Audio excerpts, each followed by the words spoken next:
Eesti majandus on korraliku tervisejooksuga jõudnud tööjõu tootlikkuselt ligi 80% Euroopa keskmisest, millega asetame võistlejate grupi tagumises kolmandikus.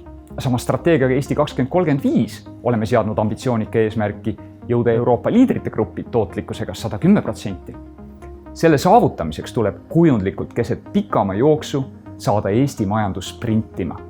Tootlikkuse kiirendamiseks on meil valikud piiratud. Meie rahvusliku rikkuse aluseks ei saa olla massiline loodusvarade kasutamine või massiliselt rakendada tööjõudu, meil ei ole neid. Meie ainus kiirendatav ressurss saab olla nutikus.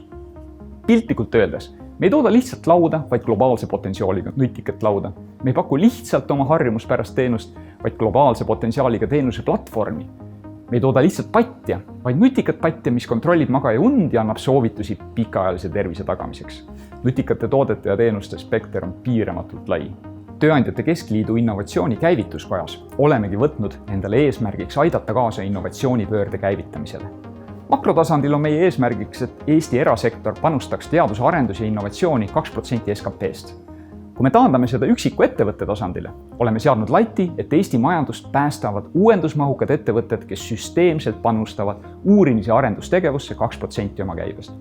Just nende novaatorlike, uuendusmahukate ettevõtete abil suudame Eesti majandusega murda Euroopa tootlikkuse liidrite gruppi.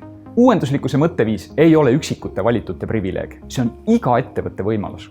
Kutsume kõik ettevõtteid liikuma suunas, et 2% oma käibest panustame uurimis- ja arendustegevustesse, et luua tuleviku tooteid ja teenuseid.